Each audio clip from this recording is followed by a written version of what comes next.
Alors, le pendule simple, c'est un petit corps de dimension négligeable accroché à l'extrémité d'un fil inextensible de masse négligeable qui lui aussi est accroché à un support fixe.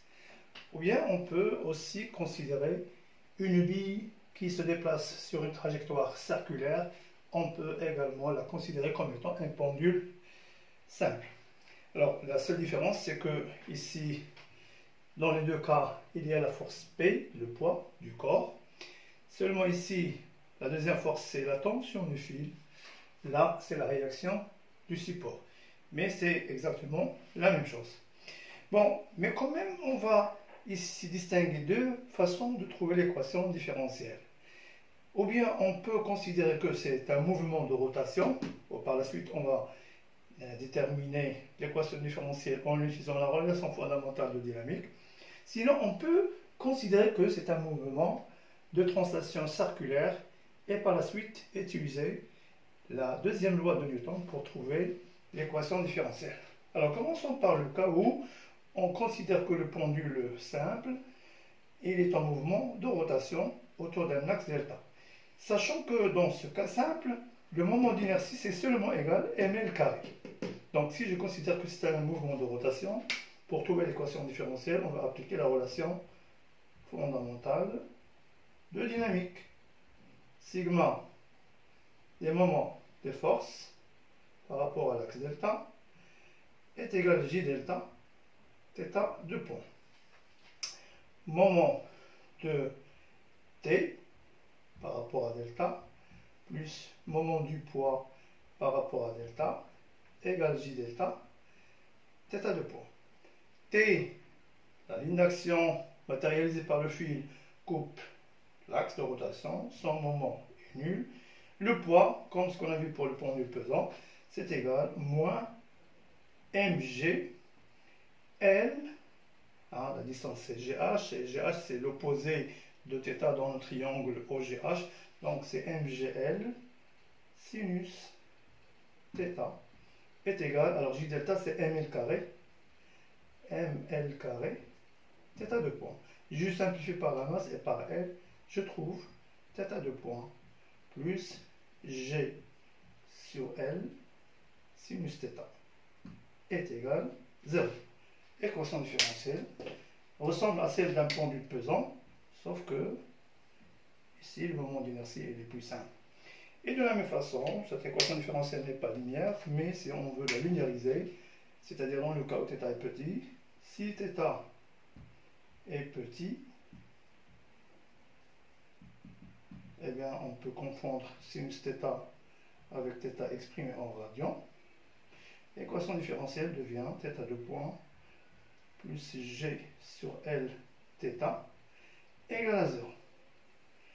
Et dans ce cas, la solution serait θ de t égale θ max cosinus 2pi sur T0 de t plus I, avec une période propre, T0 est égal à 2pi racine de L sur G. Alors dans le cours, on a considéré le pendule simple comme un cas particulier du pendule pesant, tel que J delta est égal à 1 mètre carré, et on simplifie.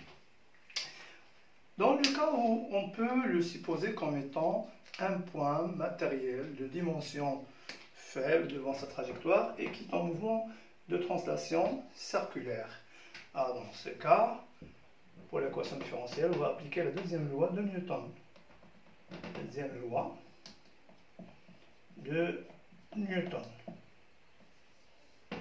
Alors qu'est-ce qu'elle dit, la deuxième loi de Newton? Sigma des vecteurs force extérieure est égal à la masse que multipliée par l'accélération du centre de gravité.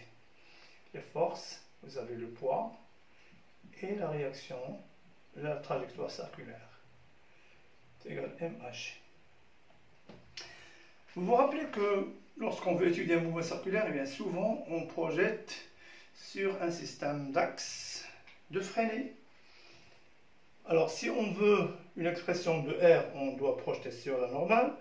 Si on veut une équation différentielle, eh bien on projette sur U, l'orientation prise positive, comme d'habitude.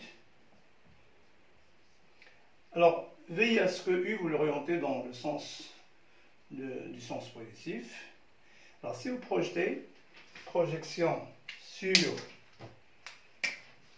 U, projection sur le vecteur U, qu'est-ce que ça va donner? Ça va donner P tangentiel plus R tangentiel est égal à MA tangentiel. Avec A tangentiel, on sait que c'est égal D de V sur D de T.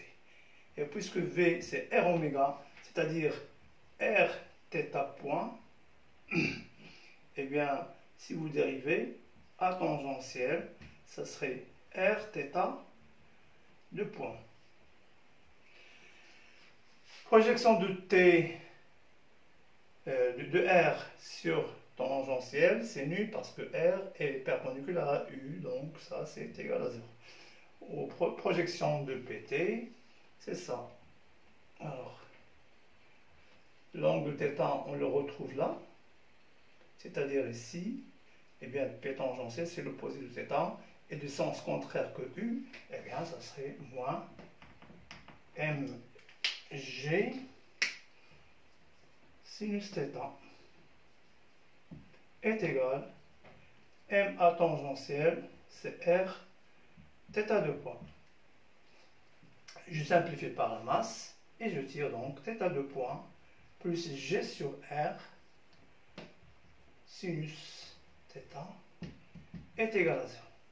Eh bien, je trouve une équation différentielle semblable à celle-là. Et si θ est petit, on retrouve l'autre. Et si θ est petit, eh bien, on a le droit d'utiliser l'approximation mathématique, sinus θ voisin de θ exprimé en radian.